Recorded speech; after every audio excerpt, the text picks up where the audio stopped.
Okay, good morning, good afternoon, and good evening to all of you. Welcome to our IATA-UPU webinar. This webinar is the first out of 2 webinars planned this year on a topic safety and security. My name is Zoran Stevanovic from the UPU Transport Program, and I will be your moderator today. Today we will have 4 presentations, 5 speakers. Therefore, due to the time limit, I will move forward immediately with the introductory part. I would like also to note that today with us is the Deputy Director General of the Universal Postal Union, Mr. Marian Oswald, who will open this webinar with the introductory part. Mr. Oswald, you have the floor. Thank you. Hvala, Zoran. Thank you. It is my great pleasure to welcome you all to this 8th joint webinar organized by the Universal Postal Union and the International Air Transport Association, IATA, and for the first time in partnership with the International Civil Aviation Organization, ICAO. We are also especially delighted to have the valued support of Interpol, who will be contributing to today's discussion with a dedicated presentation. This collaboration is a testament to how our joint efforts have evolved and deepened over time. Over the past 4 years, these webinars have blossomed into a dynamic forum for exchanging knowledge, forging stronger partnerships, and addressing the real-world operation challenges facing the postal and air transport supply chain. It is truly encouraging to see each edition bring together hundreds of professionals from designated postal operators, airlines, and customs authorities, civil aviation bodies, IT solution providers, and law enforcement agencies. I'm confident that these sessions have significantly helped posts and carriers meet the latest regulatory challenges such as ICS2 and STOP Act. In previous sessions, we have explored a broad spectrum of topics with particular emphasis on the implementation of the global postal model and the critical need for advanced electronic data exchange, especially in response to evolving compliance requirements like ICS2. We have also examined the key trends driving the digital transformation of our industry, including the shift towards paperless transport, the adoption of ECSD, and the proactive management of emerging risk assessment and compliance gaps. Throughout, we have remained steadfast in our commitment to safety and security, the foundation pillar of trust in our network. We have delved into the best practices for handling dangerous goods, achieving postal security certification, implementing AR flag to confirm risk assessment outcomes between origin and destination, and fostering practical collaboration between post and aviation security stakeholders. Now, with ICAO joining us as a co-organizer, we have a unique opportunity to further strengthen our multi-stakeholder approach and better align the postal and aviation sectors in the face of shared challenges. Today's session marks the first of 2 webinars in 2025 under the theme of safety and security. We are privileged to have 4 distinguished speakers from ICAO, IATA, Interpol, and UPU, who will share the latest updates, practical insights, and effective strategies for addressing risks and enhancing resilience across our networks. While we each represent a different segment of supply chain, we are united by a common purpose: to ensure the safe, secure, and reliable movement of mail across borders in full alignment with global standards, evolving regulations, and rising customers' expectations. Thank you again for joining us and for your ongoing commitment to collaboration and progress. I wish you all a productive, insightful, and engaging session. Thank you. Back to you, Zoran. Thank you, Mr. DDG, for this excellent introduction. Before we begin with our presentation, I have a few quick notes for you. First of all participants are kindly asked to submit their questions via the Zoom questions and answer box. So please do not use the chat box. Please use questions and answer, because this is a place where we can record all your questions. And after the meeting, if there are some questions we didn't respond, actually we will respond into the specific questions and answer document, and we will provide afterward. Following the webinar also, you will receive a link to the UPU website where you can access the presentation slides, the session recording, and additional resources. Now we can move to our first presentation. Our first presentation will focus on the aviation perspective. We are pleased to welcome ICAO representatives, Mrs. Sonia Hifty, Chief of the Aviation Security Policy Sections at ICAO, and Mr. Virgilio Alergia, Technical Officer in the Cargo Safety Section at ICAO. They will speak on enhancing aviation security and safety and security in cargo and mail. Mr. Hifty and Mr. Alergia, you have a floor. Thank you. Good afternoon, everyone. So I think that we will begin for ICAO, and the presentation is indeed in two phases. The first phases will be with my colleague Virgilio on safety, and then I will take the floor on security. We are one safety and security, so in fact we start with safety. Thank you very much. Thank you, Sonia. Good morning, good afternoon, good evening, everyone. My name is Virgilio Alegría, and I am a technical officer in the Cargo Safety Section Air Navigation Bureau at ICAO. Next slide, please. Okay, I'm going to go through the slides really fast because of the time constraint. This is what I'm going to cover in my presentation, basically a high-level overview of the ICAO regulations, the need for DPOs or designated postal operators to receive approval from the respective civil aviation authorities for carriage of electronic equipment containing lithium batteries, building relationships between DPOs and CAAs, and I'm going to talk about the results and statistics from a survey that ICAO conducted in 2024. Next. First of all, what is ICAO? ICAO, or International Civil Aviation Organization, is a specialized agency of the United Nations created in 1944 upon the signing of the Convention on International Civil Aviation, otherwise known as Chicago Convention. Currently, ICAO has 193 states. ICAO sets standards and recommended practices in civil aviation in the fields of safety, security, air navigation capacity and efficiency, economic development, and environmental protection. These standards are based on consensus and agreements through its 193 member states or countries. We call countries states at ICAO. Next slide, please. The Chicago Convention is supported by 19 annexes. We're going to talk about 2 of them. I'm going to talk briefly about Annex 18, the safe transport of dangerous goods by air. And as mentioned before, my colleague Sonia Hifty will talk about Annex 17, aviation security. Next. Next slide, please. Excuse me, just a technical problem very shortly.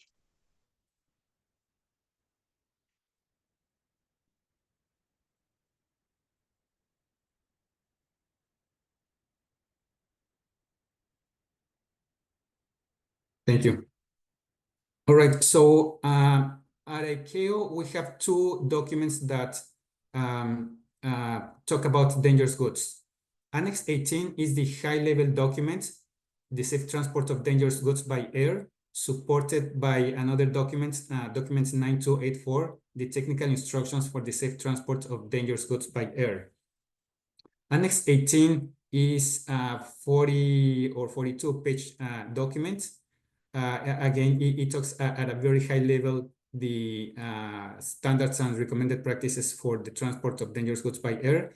And the technical instructions explain in detail the basic principles of Annex 18. The technical instructions is a book of almost 1,000 pages. Next. There are 2 important provisions in Annex 18. Provision 10.2 and 11.4. These two provisions state that dangerous goods training programs for designated postal operators must be approved by the Civil Aviation Authority of that state, and the procedures of designated postal operators for controlling the introduction of dangerous goods in mail into air transport shall also be approved by the Civil Aviation Authority of the state where the mail is accepted. In many countries or many states, there is a disconnect or a lack of coordination between civil aviation authorities and designated postal operators.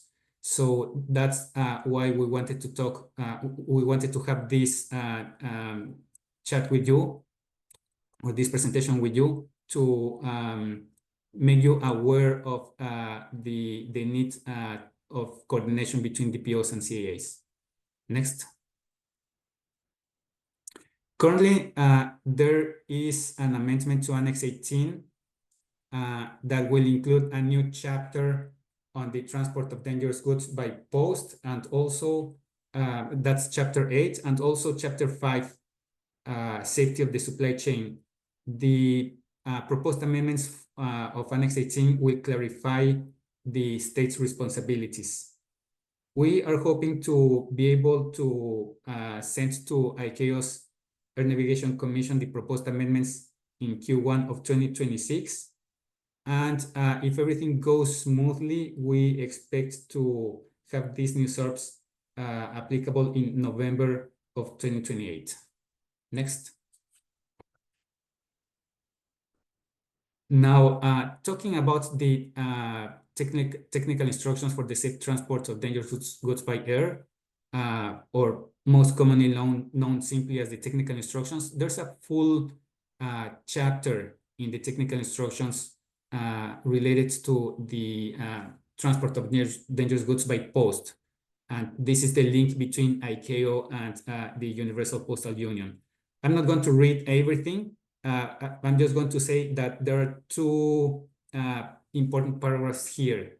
2.3.3, the procedures of DPOs for controlling the introduction of dangerous goods in mail into air transport are subject to review and approval by the Civil Aviation Authority. And 2.3.4, the DPO must have received specific approval from the Civil Aviation Authority before the DPO can introduce the acceptance of lithium batteries as defined in this section. Next. The technical instructions also have a supplement that is basically guidance to states. This is because there may be variations in designated postal operator approval procedures across different countries. Next. I am providing a link here. There is a list in the ICAO's website of all the national authorities for dangerous goods transport by air. So this is a source that you can go into in case you need to contact your civil aviation authority. Next. In 2024, ICAO conducted a survey for civil aviation authorities granting specific approval for DPOs accepting equipment containing lithium batteries in mail for international air transport. Out of the 192 UPU countries, 46 of them answered the survey. That's roughly 1/4. And the important numbers, for example, 35 DPOs have procedures for preventing the introduction of dangerous goods not permitted in airmail. That's roughly 3/4. 26 DPOs accept dangerous goods permitted in accordance with the technical instructions. That's roughly half. 25 CAAs have reviewed and approved the procedures of their DPOs to control the introduction of dangerous goods in airmail. That's half as well. 20 countries require incidents involving mail containing dangerous goods in air transportation to be reported. And 24 DPOs currently accept lithium batteries contained in equipment for transport in international mail. So as we can see here, between 50 and 60% of the 46 countries that responded to the survey comply with ICAO's standards. So this tells us clearly that there's a need to improve coordination between civil aviation authorities and designated postal operators. Next. So what's next? As I said, when we look at the results of the survey, there's an increase. There's a need to increase the awareness of regulations. There's a need to increase the collaboration between civil aviation authorities and designated postal operators. And the ultimate goal of all this is to reduce the number of incidents involving mail containing dangerous goods in air transportation. That's it from me. I'm going to hand it over to Mrs. Sonia Ivdi, who is going to talk about the security aspect. Thank you. Thank you very much, Virgilio. So when we are building on safety, now I will try to dive you through some key elements in security. Next slide, please. I'm Sonia Ivdi. I'm the Chief of the Aviation Security Policy Section in ICAO, where I'm doing with aviation security, cyber security, and also the protection of civil aviation as critical infrastructure. And in that part, we are working quite closely with many of our UN colleagues. I will not go through what was already Virgilio told you about the 993 states, but I would like to add two little things and two big actions that we have. We are also auditing states. So states gave ICAO the power to audit them, and we're auditing them on safety and on security. And I'm making that point because at the end, I will drive you a snapshot of where we are in cargo and mail security. And we are assisting them in the implementation of standards and recommended practices. Next slide, please. Also, as introduction, before we are going into a deep dive, in fact, out of the international instrument against counterterrorism that we have in the United Nations systems, you will see on screen all the ones that are currently managed by ICAO, and it was given by states. Our international work is a network and our work with aviation is helping quite a lot in terms of international terrorism too. Next slide, please. As already Virgilio told you, of course, we have 19 annexes to the Chicago Convention. This is what you will see on your left. And in fact, indeed, we have Annex 17, which is called Aviation Security, and includes standards and recommended practice for aviation security. No specific standards for mail. Cargo and mail are following exactly the same path under Annex 17. We have a development of best practices, and I would say here we have our main document, which is called the Aviation Security Manual. It's something that states can have, or I hope that states have for free, and quite a big, thick document. And Chapter 13 is detailing everything that you need to know about cargo and mail security. Of course, we are working quite closely with industry to ensure that their guidance are also aligned. For the implementation, we are governance agnostic, so every single state can choose the way that they implement guidance as soon as it is implemented. And you will see the little comment on the right on the right side. In fact, there is no requirement for transmission of advanced cargo information, and meaning that in ICAO, this is not something that we have in our regulatory framework. Next slide, please. I would like to deep dive into what are we trying to do. When we're talking about security, in fact, we are protecting civil aviation, and what is for me the most important part, against different risks. On this one, I would like to show that there is a document that for any stakeholders that have a need to know, that will drive you through a quite description of scenarios, and we will issue what we call the addendum. So it's a little one that you will see that will drive you through more detail about different things. Why I'm here, I will say, in addition to the invitation of our colleagues from UPU, is to show the current situation that is assessed by Cargo and Mail. So this document is based on the expertise of experts from member states that are sharing their intel, that are doing the risk assessment for us to know what are the different scenarios that we have to focus. Attacks using cargo and mail consignment is one out of the 7 that are assessed having a residual risk as medium-high.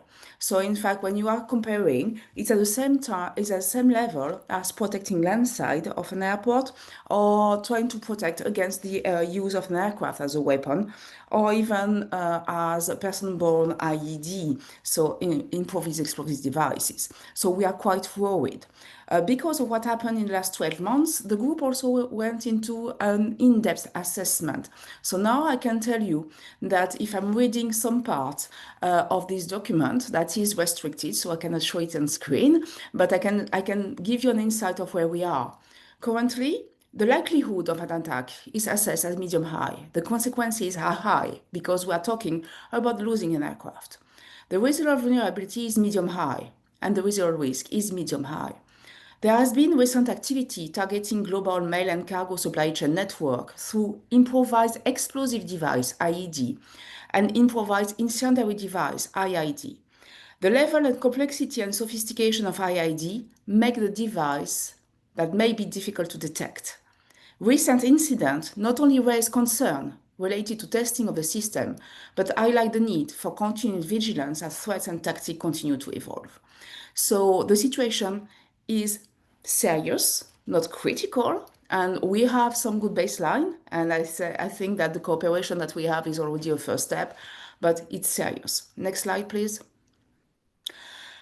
What I can try to comment on the dynamic. In fact, in July 2024, we have a few parcels that were sent via express services within Europe that combusted and resulted in fire during transit. We were lucky it was not in an airplane, and not all parcels were going through airplane. On the 12th September 2024, we had one state that notified what we call an act of unlawful interference by a European state. We would then share through our network, including what we call industry, so colleagues from IATA, including colleagues from UPU, on the fact that we need for call and awareness and heightened vigilance all across the globe. Our experts group, the AFSEC panel, met several times and their working groups, including with industry and with UPU, to ensure that we are finding the right balance between putting new measures and ensuring that it's coordinated. In terms of what happened in 2025, it's not the end. In fact, we had 2 new incidents that we were informed, and in fact these packages were through mail. So in fact we want to say that last month in April, in fact our expert group was telling us that we need to deal with IID without not forgetting for IED, and it's including cargo and mail. Next slide, please. What can be done? First thing, in fact, we need to make sure that everyone is aware, and thank you very much UPU for this kind of webinar. We are touching a lot of people and it's really helping for the first line. We have to coordinate and to coordinate better between aviation and postal authorities on secure supply chain measures. We need to make sure that everyone knows how to answer and to prevent and to answer to IID without not forgetting IED. We need to ensure that occurrence and incident reporting procedures are implemented. What's next? In fact, we need to develop guidance material to ensure that everyone on the globe will know how to react. We have to base that on our key strength. We already have measures in place. So I'm not pushing to have new things. I'm just saying that we need to have things adapted. We need to assess the best technical solutions for a longer-term sustainable solution. We need to strengthen our coordination with aviation safety, and you've seen that they are even beginning to talk for ICAO, with UPU, and for WCO, for the matters that are of customs. And we need to promote principle of international cooperation and information sharing with operators, within ourselves, with member states, between UN systems. We need to make sure that when something is happening, we know and we share and we discuss before taking measures. Next slide. Where are we? And this will be my last slide for today. So you will see here, it's global compliance with air cargo and mail standards. And in fact, you will see that these are ICAO region. So North Atlantic and Caribbean states, there is not only two states, we are at 35% of compliance. South America, we are at 52. West Africa, 60. East Africa, 63. Middle East, 82. Asia Pacific, 55. And European and North Atlantic regions, we are at 73%. The problem in security are not the level of compliance, it's the level of non-compliance. This may be seen as vulnerability that people can exploit. We need, of course, to see that it's dynamic. In fact, the time that I was speaking, these data are the one at the end of 2024. It's already outdated and we're already better. So in fact, for me, I would like these numbers to raise. I would like this part to make sure that we are aligned and we are all knowing how to protect our global supply chain on these threats. If it's coming from cargo, from mail, taking into consideration the specificities of the two. Thank you very much.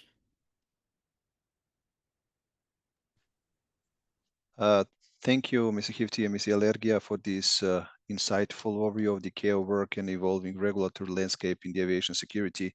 What we can see, actually, you provided us a lot of information. Of course, we will have a look after even this webinar into presentation we are going to provide to all members, because I think it's very useful to address also in their operations and to find the best way forward to raise those concerns and eliminate as well.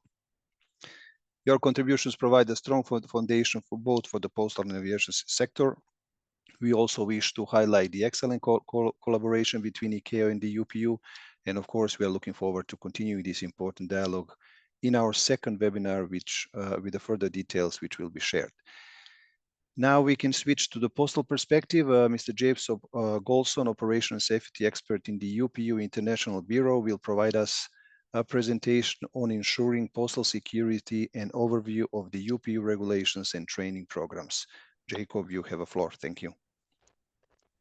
Thank you, Zoran. Next slide, please. All right. As an overview for everyone, if you aren't already aware of the UPU first started in 1874.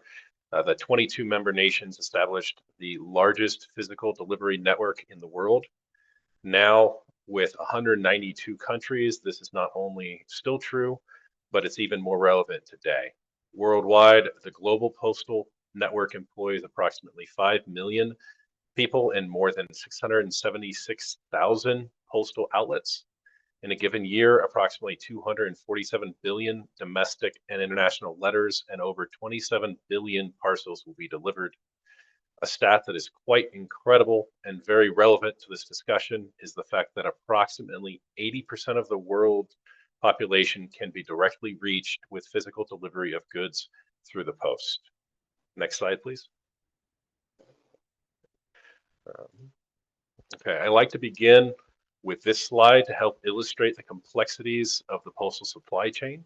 It is a physical and virtual network moving mail from origin to destination with associated electronic advanced data, or EAD, messages.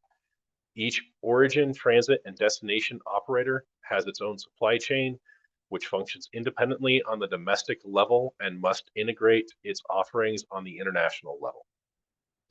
Whereas express couriers generally tend to control their entire supply chain from origin to destination, the complexity of the postal supply chain increases the necessity to work closely with all stakeholders, to include customs operators, to ensure security and safety through the entire supply chain. Next slide, please. Okay, as many of you are aware, and this webinar illustrates, collaboration is key. The UPU has 192 member countries with over 200 designated postal operators and a little under 300 staff members, many of whom are secondees or temporary consultants. Therefore, we understand the true value in collaboration and utilizing resources which may already exist in other public or private sector organizations. We have strong working relationships with all of the organizations you see on this slide, with either MOUs or memorandums of understanding or cooperation agreements. We attempt to have continuous engagement with our primary partners to understand what resources are available and how we can work together to make these resources available to our designated operators. The UN system places great importance on enhancing data sharing mechanisms across agencies and addressing any gaps in order to provide better and more complete data sets to member states and interested stakeholders to facilitate evidence-informed decision and policy making. Next slide, please. I would like to start off with the basics. Many of you in this room are familiar with the UPU Convention Manual Article 8, which covers postal security.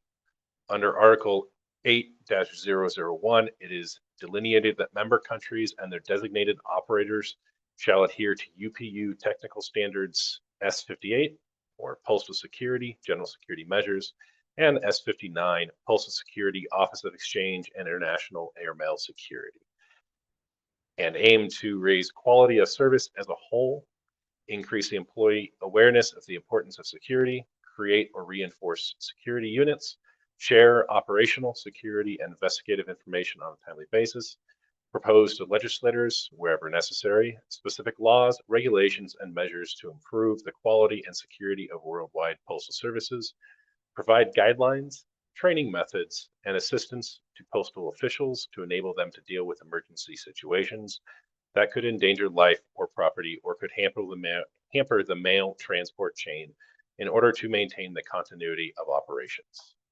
Article 9 addresses violations of these. Next slide, please. Article 19 addresses items not admitted. These prohibitions, including dangerous goods, illicit drugs, counterfeit and pirated articles, and other articles whose importation or circulation is prohibited in the country of destination.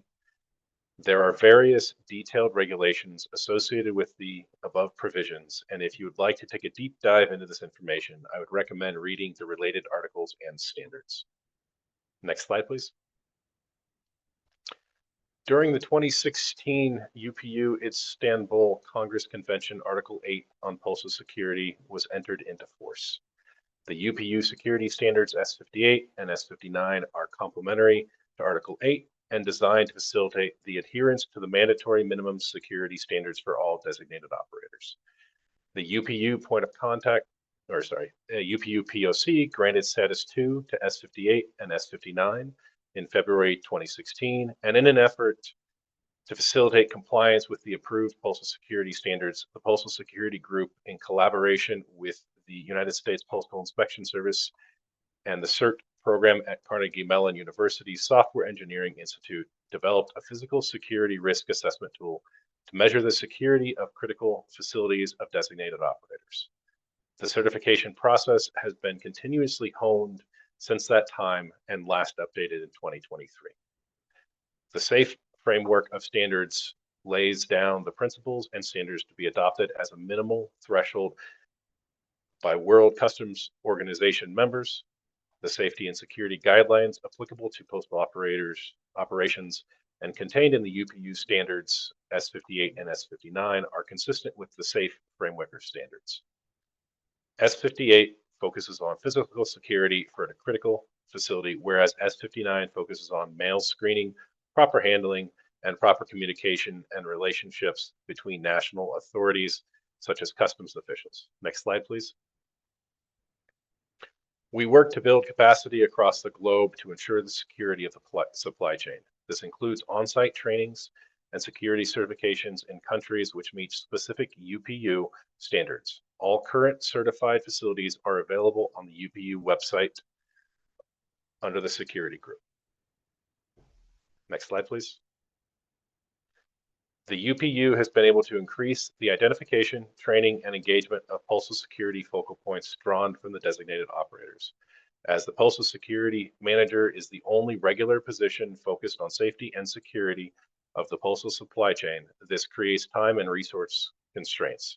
From November From November of 2021 to November of 2024, we were able to engage under a minimal monthly stipend 7 regional postal security managers from 7 countries for approximately 20% of their time to expand security and safety programs among their assigned designated postal operators.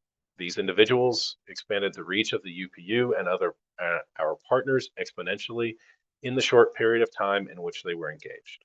As their contracts have now ended, we have attempted to transition their activities to the UPU Process Review Consultants, or PRCs, and UPU Development and Cooperation Department field experts. Next slide, please. The UPU and INCB have participated in regular coordination, planning expert groups, and postal security group meetings. The integration of the UPU, regional postal security managers, INCB, and WCO field experts has further increased the advancement of supply chain security.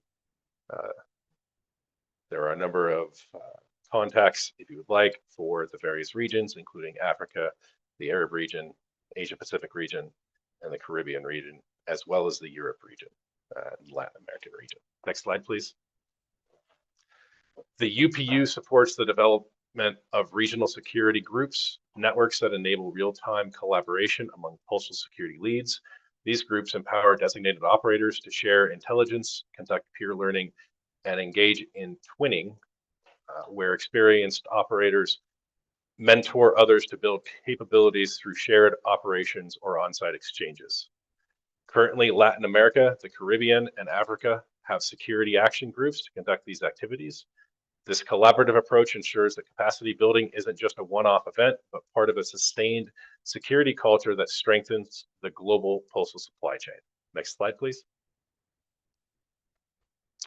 This is just a screenshot of the UPU's website, where you will find a lot of great tools for designated operators and postal security groups to gather information and material to stay up to date.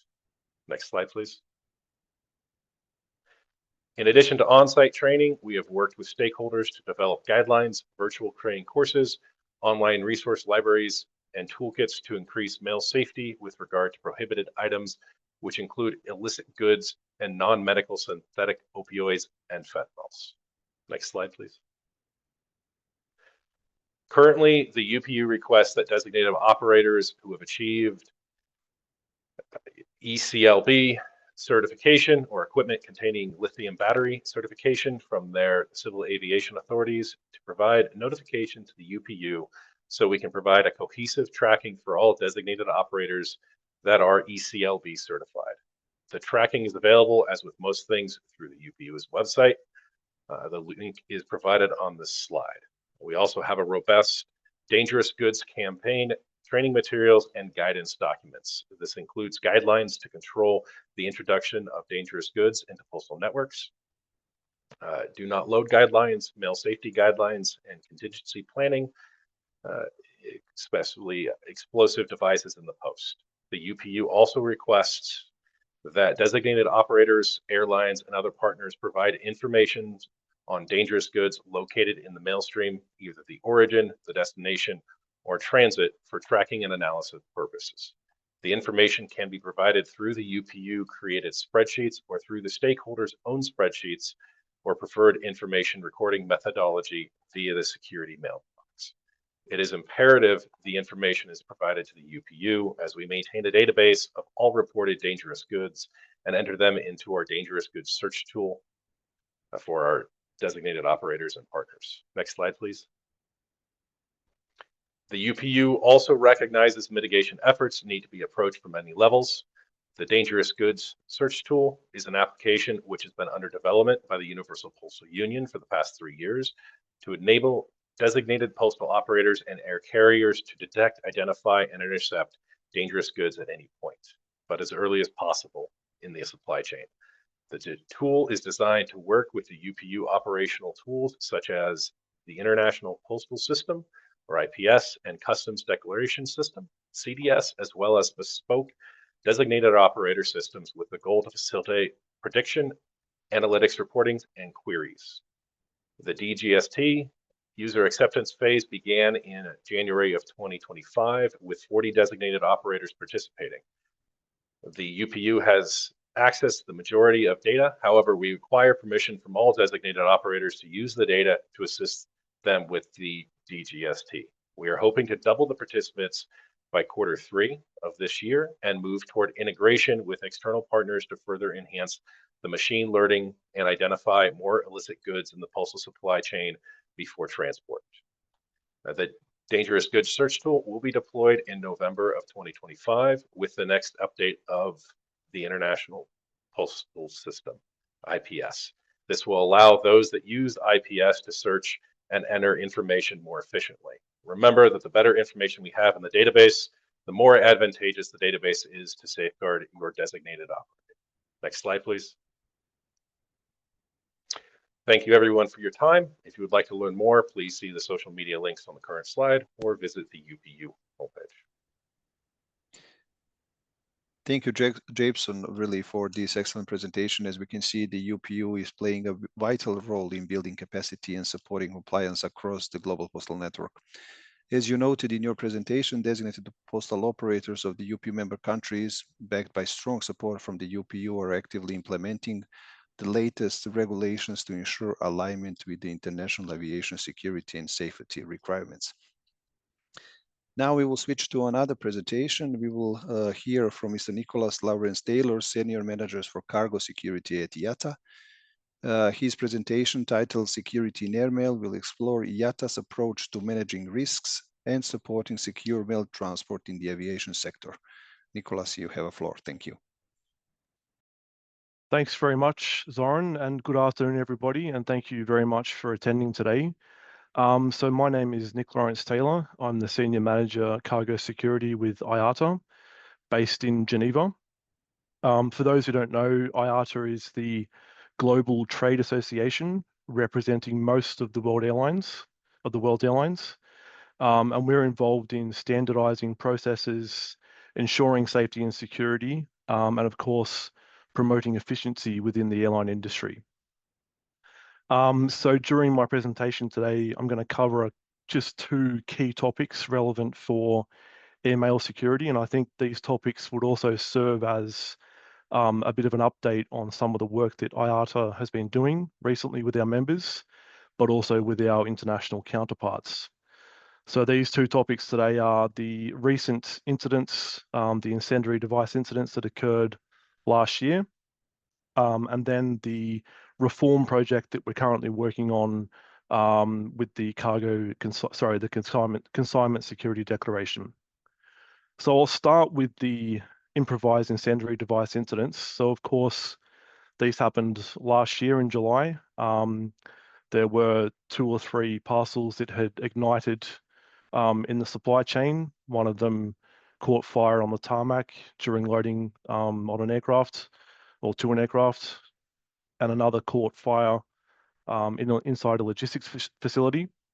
Thankfully, they did not cause any significant damage, and there were no serious injuries or deaths, but they were certainly a very serious incident that impacted cargo and supply chains, and it could have been a very significant event had these devices caught fire inside an aircraft during flight. So we do know that the devices were intentionally designed to cause damage and disruption. So they were designed to cause harm. And as I mentioned earlier, luckily, they had caught fire on the ground rather than in flight. I think many of us in the industry also accept that they are likely the biggest events that have impacted global air cargo and supply chains since about 2010, when we had the Yemen incidents. And I think that the most concerning element of these incidents, of course, were the fact that they were designed to circumvent existing controls. They were designed in a way to conceal the contents and to circumvent the security framework that we have in place across the cargo supply chain system. It was also a great possibility that the mail system may have been the preferred means of carriage. That's likely due to some of the mail system probably having lesser controls in place, and therefore mail was targeted as the preferred means of carriage in some of these incidents. Earlier this year, unfortunately, there were a couple of more incidents that allegedly involved IEDs instead of improvised incendiary devices. And again, they occurred in Europe and showed that the threat is still very much real and emerging. And most recently, I think it was just last month, in fact, there were some arrests in Poland and Germany, and some suspects were detained after significant investigations involving intelligence authorities and security services. So thankfully, it's likely that we have some culprits that have been investigated now, but by no means does that mean that the threat is over. And I think it's really important to understand that this threat is global. And in fact, even if the threat from last year has dissipated, the vulnerability exists across the global system. Next slide, please. So what does all that mean for the mail system? So as I said, it's very much a global vulnerability. It's unfortunately revealed a gap within the system that could be exploited by other threat actors. Throughout this process, IATA was heavily involved with our members, particularly through the Cargo Security Working Group, to look at how these events have impacted the industry and what we can do to mitigate. So I'll now just cover some of the key, I suppose, challenges for the industry relating to mail. So firstly, I think, as we all know, there are many countries that would allow the sending of mail from an unattended postbox. So these examples would include, like a postbox in a supermarket or on a sidewalk, which is unattended. So you can therefore send mail without any form of, data collection or background information supporting that postage. So as long as you've paid your postage stamps, you can drop that letter inside the mailbox and off it goes. And there's no ability for, a staff member to collect data from the sender. And the problem arose there when we had some international jurisdictions seeking data to support the sending of consignments, which of course was a great measure, but didn't necessarily work in all scenarios for mail.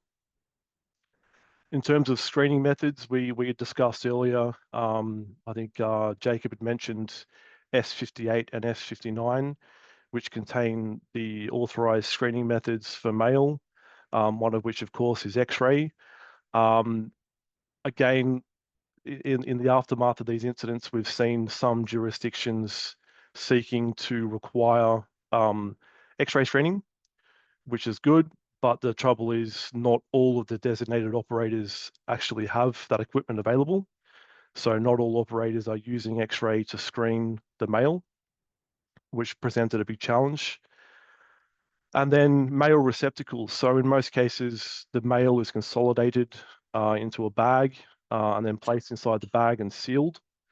And again, we had in the aftermath of these incidents, because we were seeking to have a greater level of scrutiny on the screening process, there were some jurisdictions that were requesting piece level screening. So that's essentially screening individual pieces of mail, which doesn't always work if you've got that mail enclosed inside the receptacle. And the reason there is because some operators do not permit the opening of mail receptacles. So if the regulated agent or equivalent receives the receptacle as an enclosed bag, they're not allowed to open it and then screen at the piece level. In terms of X-ray screening, the mail bag density presented a big challenge for industry. You can imagine a large bag containing 50 or 100 or 200 envelopes and mail parcels would be quite difficult to screen in terms of the density. And it would be difficult in some cases for the screeners to interpret that image correctly. And again, we had some jurisdictions asking for the segregation. So if it was identified during screening that a particular parcel or envelope contained a certain combination of items, they were asking the DO to segregate those items and remove them. However, that wouldn't always be possible if all of those items were contained in the one bag and we had a scenario where the bag was not allowed to be opened. And then going back to my first point where we've got unattended mailboxes, in scenarios where operators were asked to segregate mail and then potentially remove the mail from the system and return it to the sender. That's not always possible if we don't have the supporting data, if that envelope or the parcel was sent from an unattended postbox. And then another big challenge was weight-based segregation. So there were some scenarios where jurisdictions were asking for the segregation of mail based on weight. But again, if those items of mail and parcels were placed inside a receptacle and sealed, it was not always possible to segregate based on weight. And I think the biggest challenge that we saw out of all of this was a disregard for the existing UPU convention as well as S58 and S59. And of course, I don't think that was intentional. It was just, jurisdictions seeking to protect their industry and their aviation system. But unfortunately, some of the processes and extra measures and procedures that they had implemented and requested of industry did not necessarily align with the existing convention and S58 and S59. So I think for me, well, for industry really, the biggest call there is to ensure that we unite together, and if it's going to mean some adjustments to these standards and conventions, then we need to work on that collectively, rather than seeking to circumvent them or implement additional controls that don't align with the framework that the international system has spent many decades establishing. Next slide, please.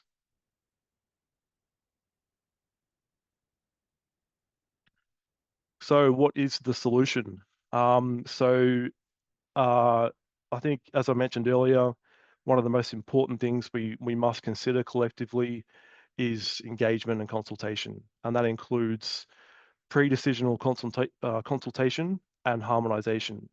So where we have an emergency situation like we were faced with last year, we need to consult together, and that includes industry and governments, international organizations, and come up with the solution, because we can't do this alone. And I think that the really important message there is to say that the measures that are implemented in those emergency situations need to be effective, and they need to be realistic, and they need to be workable for industry. There's no use having measures that don't align with the way industry operates. I think one of the big issues that we saw in the aftermath of these incidents, and again, not to say that this was intentional and not to blame anybody in particular, but we saw some assumptions made about the way the cargo sector operates. I mean, it's very dynamic. Jacob touched on this earlier with his slide on the mail system. It's a very complex system that involves multiple stakeholders. Not all cargo and mail operates in the same way. It depends on the carrier and where it's coming from and going to. So it's important to consider those things before we start implementing additional or enhanced measures.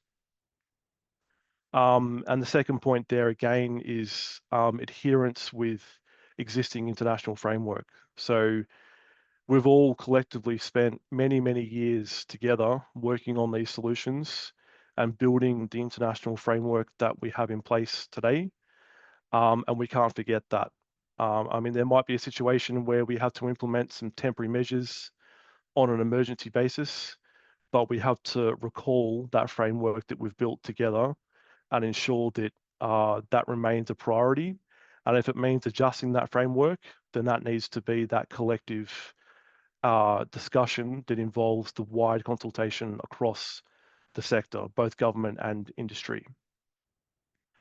Another thing that IATA has done in response to these events, and this is a huge thanks to the industry partners as well as our international counterparts that were involved, we developed a guidance document, which is actually publicly available on the IATA website. If you go to the security section or the cargo security section on the public website, you'll be able to download the PDF version. So we worked together with the IATA Cargo Security Working Group to develop a guidance document. And that document, I suppose, had two central aims.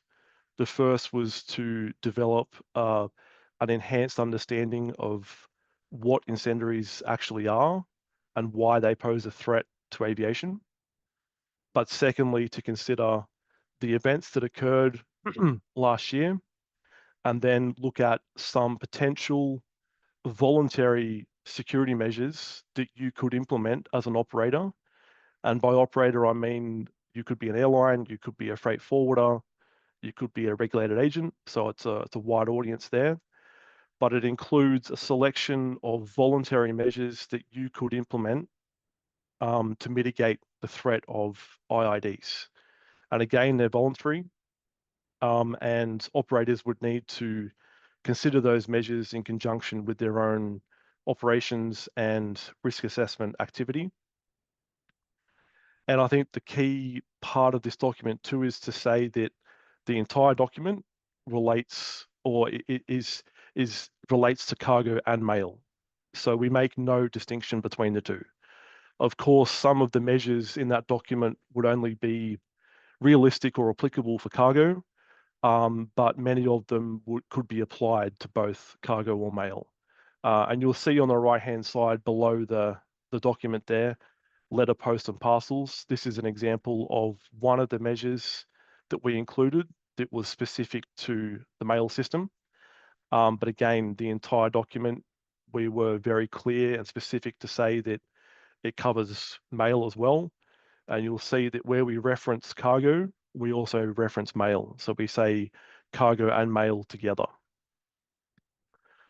Most recently in April 2025, we had a workshop in Dubai on the sidelines of our cargo symposium. So this brought together a range of industry experts to consider the next phase of our response. So I think industry has done quite a good job now of working through the challenges that we had faced late last year and now looking forward to the implementation phase. And so this workshop aimed to consider what is next. And some of the key outcomes from that workshop included the revision of the guidance document, which I just mentioned. So within the next few months, we will revise that document, enhance it, build on it, include more material, more background information into version 2. The other key priority is to ensure that international and coordinated approach. So again, probably the biggest or the most important theme that we considered was the importance of working on this together. And that will also include, targeted outreach to specific regulators and regions, as well as work with ICAO and the UPU. And I think to conclude this section, I do want to thank as well the extensive work that has gone on in the background. Firstly, from industry. It was a very stressful time for many operators.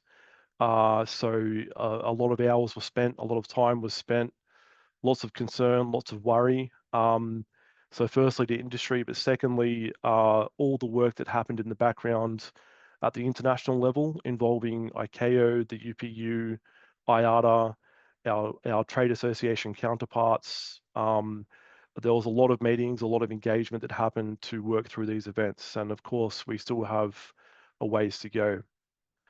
Next slide, please. So this will start the second theme of my presentation today.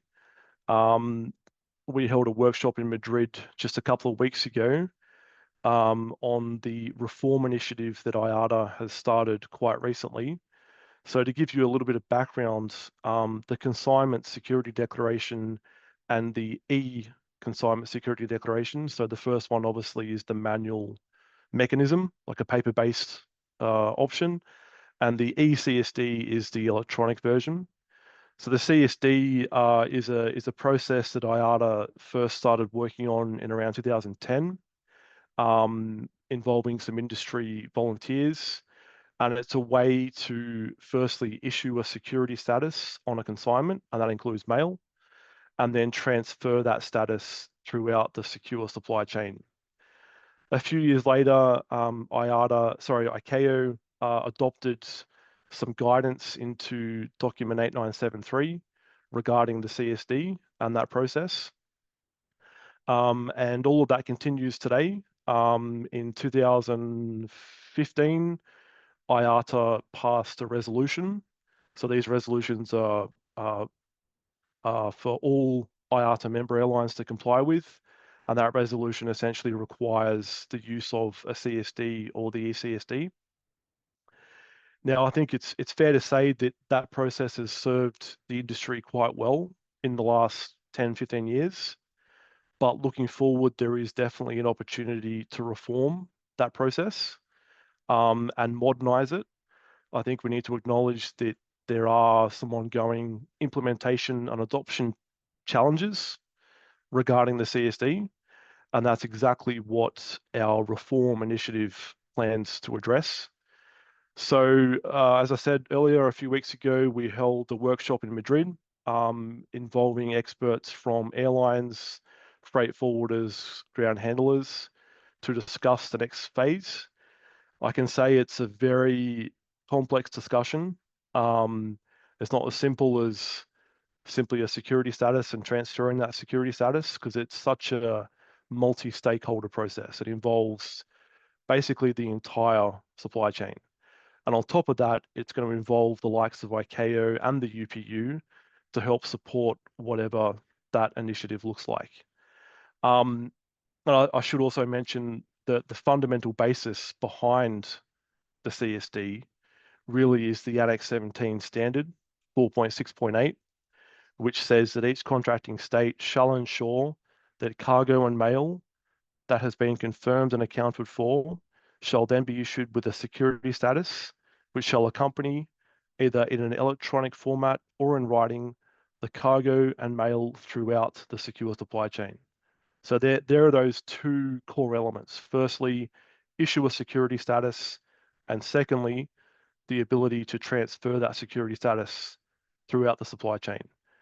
And feedback from our member airlines also suggests that for them, having the ability to issue a security status, but also to check that security status at any stage throughout the supply chain is very important and very valuable. So that's the ability for an airline to check on the status of a particular consignment in a quick and convenient way to determine, has it been screened, how was it screened, and when was it screened. So as part of this workshop, we had worked on a few priorities, and I'll touch on a few of those now. Firstly, as I mentioned earlier, the need to modernize and digitize. I'd really like to emphasize the second part there, the digitization of the process. I think we need to really do our best collectively to consider a means that is digital. I mean, digital, firstly, is more secure, it's more reliable, it's more convenient, and it's better for everybody. I mean, we are well aware, of course, that there are some jurisdictions that are not quite ready for a digital process, but it's certainly our intention to work together with all of our counterparts to come up with a solution to really push that digitization process and to ensure that we can have a digital process. And really, I think too, whatever this shapes out to be, however the reform takes place, the means for transferring, well, for issuing the security status and for transferring it, really is an open door. It's up to industry and our international counterparts to determine, and it could be a completely reformed process that we come up with over the next few months. But either way, it will meet the objective of that key Annex 17 requirement. And I think the other really important thing here for the mail side is to underscore the point that whatever the reform process looks like and whatever the ultimate sort of solution turns out to be, it must be applicable for both cargo and mail. We can't have a process that's only applicable for cargo or only applicable for mail. It has to cover both. And it has to cover both in a consistent, reliable, and harmonized fashion, and ideally a digitized fashion. The third point there, universal adoption. I mean, I think that's pretty clear. It needs to be a process that is universally accepted and harmonized. And if you go back to 2010, that was exactly the original intent behind the first establishment of the CSD. It was to develop a process that was harmonized, universal, and consistent. And that's exactly what we propose on doing during this reform, is to develop a solution that is universal, that all operators can use. And then lastly, again, the primary objective there is to align with that Annex 17 requirement and to support that fundamental requirement for airlines to be able to issue a security status, but secondly, to check on that status. Next slide, please. So that's the conclusion of my presentation. I think there are probably a couple of really important messages out of today. Mr. Oswald, during the opening remarks, commented on the shared responsibility, and I'd really like to echo those points and to say that all of us are trying to achieve here the same outcome. It doesn't matter if we're working for an airline, for an airport, for a ground handler, for a designated operator, for a postal operator, ICAO, all of us have security in mind, and we can't do it alone. We rely on each other, and we must work together to achieve that ultimate outcome. And indeed, Jacob also mentioned during his presentation that collaboration is key. And again, that's exactly why we're here today. I think this is a really great opportunity, and it shows the way that we can get together as industry, as trade associations, ICAO, the UPU, and share ideas, ask questions, and ultimately achieve that goal of security together. So thanks very much for your time. Hope you enjoyed the presentation, and I'll hand back to Zoran. Thank you. Thank you, Nicholas, very much for this presentation. As you provide us a lot of information, a lot of concerns, and of course, as you mentioned, the collaboration is a key. We would like also to emphasize very good collaboration and cooperation between UPU IATA in the last several years, which continues to be the cornerstone of our shared progress. And of course, we are looking forward to build this strong partnership as we address the future challenges together. Now I would like to switch to our last presentation. Our last and final speaker for today is Ms. Kirstine Pedersen, coordinator of the Interpol Global Academy and the head of International IP Crime Investigators College. She will speak on law enforcement training to reduce the risk relating to hazardous goods. So Christine, you have a floor. Thank you. Thank you very much. And let me first thank all the previous presenters for making so many good points. And indeed, also, I'm very happy to be here And one of the first reasons is that I also want to echo the importance of all of us working together. And indeed, me and my colleagues are also available to do what we can in this joint fight that we have against illicit trade. So as you have said, Søren, my name is Kirsten Petersen. I'm an Interpol official. I have been for more than 15 years. So before I go into the details of my presentation, let me clarify a little bit what Interpol is. So we are also an international organization. We are the International Criminal Police Organization, and we have 196 member countries. We also have what we call regional bureaus in each part of the world. We saw a map earlier on, so basically our membership reflect those same areas. And in all of our member countries, we have what we call a national central bureau, which is often located within the national police. So that's our communication line to facilitate cooperation and to assist our member countries in fighting many different types of crime. We've heard today about these various threats that we're all facing, very serious threats related to all these dangerous types of goods that are being transported around the world. And my job with me and my team is to try and educate global law enforcement, so police, customs, regulatory bodies, and other public stakeholders in what illicit trade is, what tools we have available to assist our colleagues around the world to better understand how these threats and how the criminal groups behind all of this work, and how we can work together. So with this, I'll now go into the details to give you a few insights into what our International IP Crime Investigators College is.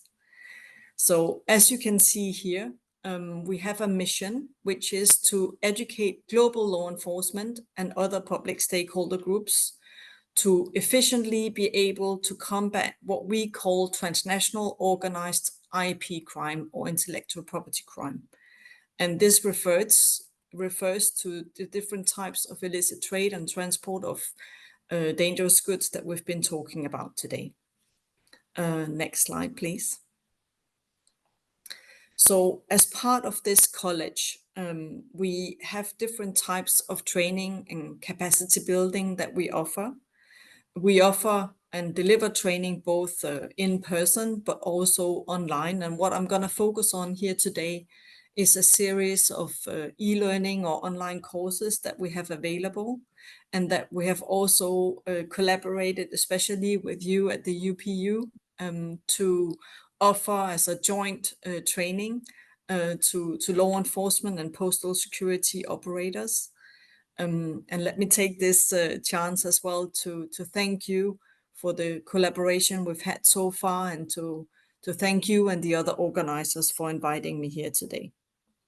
So you can see that we divide our courses into different curriculums, and we have specialized courses for customs, for example, or for prosecutors and the other judiciary. We also have what we call industry-specific courses. And some examples here are, for example, courses focusing on falsified medical products, which are often shipped in small parcels or by mail, or also specific courses related, for example, to lithium-ion batteries, which can easily catch fire and indeed be very dangerous. We have a series of very short courses that we make available, and we also have a variety of different webinars and podcasts that are available by creating an account with our college, and I'll get to that a bit later. Next slide, please. So as you can see here, we are a global institution. This reflects indeed the 196 Interpol member countries. We created this training platform back in 2010, and we deliver the training in various languages. Interpol has 4 official languages: English, French, Spanish, and Arabic. And we've added some other languages as well in order to better facilitate and to spread the knowledge about what this is all about. Our courses are also available on different devices, on mobile phones, for example, and very easily accessible. Next slide, please. So just very briefly, what I want to underline here so the courses that I'm talking about here today are for law enforcement and for public stakeholders. I mentioned earlier that in each of our member countries, we have a national central bureau as part of the police department. But what you need to remember here, for those of you who are interested and for whom this is relevant, is that you can go to our website where you can find this information, and I'll provide it later. And you can also send us an email on the email that I have put here, iipcic.interpol.int. And that will enable me and my team to provide access and to facilitate more information. Next slide, please. We believe that it's very important as well, as part of our joint efforts, to also recognize all the good work being done around the world. And for that reason, we have created something that we call our IPSIC Awards. We refer to our IP Crime College as IPSIC. And so we have 2 different awards that we hand out every year. And on our website, you will be able to read more about if you would like to nominate an official law enforcement representative to receive one of these. You can do so, and we would very much welcome it. And let me take this opportunity as well to thank all of you for the work that you do to help us keep the world a safer place. Next slide, please. Just to touch upon different types of training products that we are currently developing. Maybe some of you have had an opportunity to try virtual reality goggles. So in our team, we have developed different scenarios. For example, what you see here is a fully virtual training session where the learners has an opportunity to go to a virtual warehouse, which, for example, could be a customs warehouse, where you can inspect different types of goods and learn more about what to look for in order to determine whether it's a counterfeit, for example, and also how to better understand the examination of the paperwork that are part of the global supply chain. Next slide, please. You can see here that we have different ways of making this specific type of learning available. On the right-hand side, you see what we call our classroom in a box. So this is a suitcase, essentially, that we can take to different member countries. And in this way, work, for example, with a law enforcement training academy to provide this specific type of training.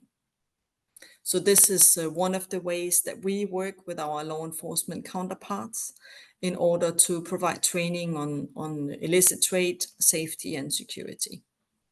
Next slide, please. We have a catalog where you can read in more detail about all the different in-person, online, and other types of courses that we make available. You can see the website where you can read about all of these materials here, and you can also scan the QR code. The information is available in all the various languages that I mentioned before. Please have a look, and as we heard, the materials will be made available to you later on, so you have plenty of time to go and have a look. Next slide, please. I wanted to take this opportunity to share information about an international event that we host every year. We have something that we call the International Law Enforcement IP Crime Conference, which has been taking place for the past 17 years. And indeed, our next conference will be held in Lyon, in France, which is the city of the headquarters for Interpol. And I think that this conference could be an excellent way to continue the dialogue that we have started here today. Registration is open for law enforcement and both public and private sector. So I would very much welcome all of you to join us there to continue the discussion and to further detail how we can work together. You can find all information about how to register and what the program looks like, again, on our website or by scanning the QR code that you see here. And you have the dates, so we have some time before. It's okay, thank you. You can go to the next slide. We also work with academia. We work with academia in many different ways, for example, in relation to research projects. We benefit from the research being done by universities in relation to the dangers of illicit trade and the dangers of all these goods that are being transported. And then what we are able to do is to use our global presence to create learning products and to better raise awareness and spread the knowledge to law enforcement around the world. We've also collaborated, for example, with Portsmouth University, who have created a short course to teach about the dangers of illicit goods and what we're talking about here today. And if you are interested in learning more, the next intake for this particular course is also open to all of you, and you can read about it again on our website or on the QR code that you see here. On the various links on this page, you can watch a little video and you can read in more detail what the certificate will teach you about. Next slide, please. So that was actually all that I had to share with you here today. I wanted to be short and concrete because I knew I was going to be after all the wonderful presentations that we've had already. But before I conclude, again, let me point out what I think are the most important points that I would like you to remember. So again, as my counterparts have said, the importance of all of us working together, and that includes law enforcement. I think we can learn from each other and achieve great results if we build those bridges both at international, regional and national levels. Second point, what we're talking about when we are referring to the transportation of different types of dangerous or hazardous goods is organized crime. So it's important to remember that behind all of these are huge criminal networks that are making huge profits from spreading all these dangerous goods around the world. And that is one of the reasons why it's important to also include law enforcement to be able to do more in-depth investigations, indeed make use of some of the tools that we have as law enforcement, also to raise awareness about the dangers these goods imply, etc. And finally, let me thank you again for including me. As you know, I'm a training official, and I really firmly believe that training is one of the ways that we can help spread the knowledge, as we've also heard. So please have a look on our website and let me know if there's anything I can do to assist you. Thank you very much. Søren, back over to you. Thank you, Kirsten, really for this powerful reminder of the essential role of the law enforcement that plays in protecting the mail stream. Your emphasis of the importance of training in detecting and preventing criminal misuse resonate deeply across the both postal and aviation sector. Strengthening these capabilities is not only vital, it is also essential to ensure the integrity and security of global mail operations. Thank you. Now I would like to give a floor for closing remarks to Mr. Matthew Tang, Senior Manager from IATA, and then to Mr. Jan Bojnanski, Supply Chain Coordinator from the UPU. Please, Matt, you have a floor, and then Jan. Thank you. Thank you, everybody. My name is Matthew Tang, Senior Manager, E-commerce, Mail, and Cargo Operations from IATA. So I would like to do a wrap-up for the webinar today. So I would like to start with saying that airmail security and airmail safety topic in the industry is a kind of okay, are we being forced to comply it? Are we being asked to comply it because we want to be safe and secure? Looks like a little bit not proactive, but during the whole webinar for today, I can make sure that if you attend from the beginning of and the end of this webinar, it's always throughout 673 participants throughout the whole webinars. So that means that we have a common goal. We share the same values. We want to be safe, not just because we are asked to do that. This is not just a business. This is an issue that we feel important. As IATA, we speak on behalf of our airlines members because we have the post, we have regulations, we have Civil Aviation Authority, but we still need airlines to fly the shipments from origin to destination. We have passengers, even a whole air cargo aircraft. We have pilots, we have the crew on board. Passenger flights, cargo flights, freighters, we have people on the plane. You and I used to be, or we are always, sometimes we fly, we are playing the role as a passengers. So we care about the safety of human lives.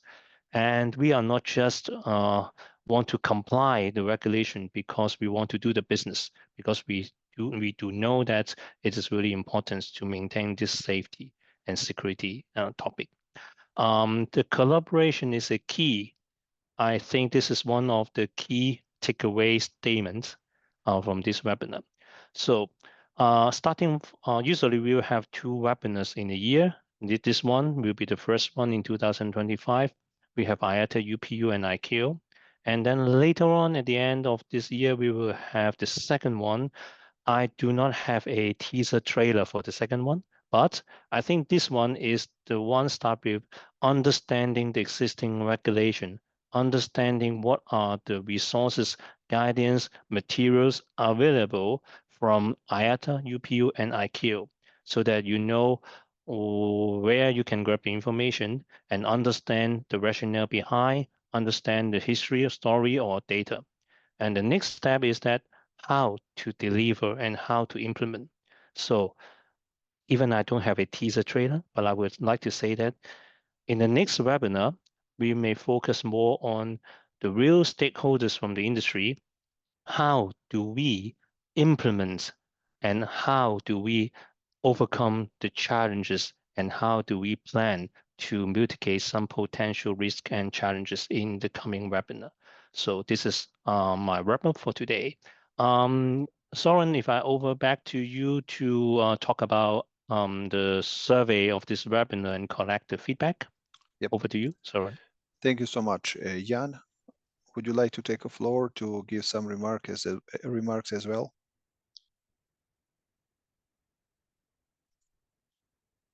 Yep, most probably he will come back later. So what I would like to ask you is to take 2 minutes, 3 minutes more and scan this QR code, which you can see on the page. This is extremely important for us because we would like to hear your feedback on this webinar and also what kind of topic you would like to have on the next webinar.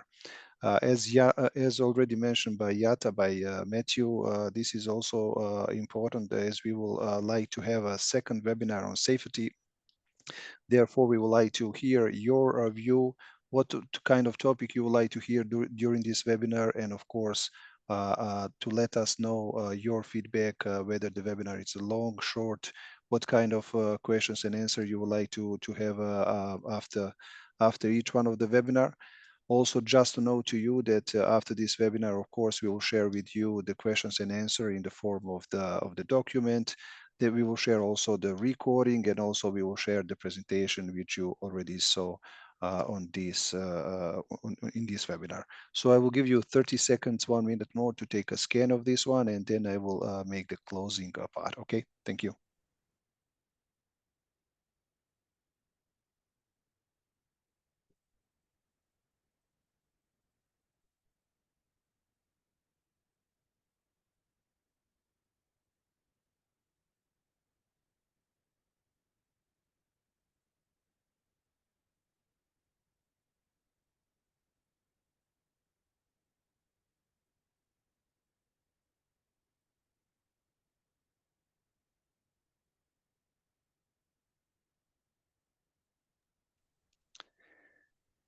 As you can see on this slide also, if you have any questions regarding the workshops, please do not hesitate to contact us as a transport@upu.tnt, to UPU, to IATA tang@IATA.org,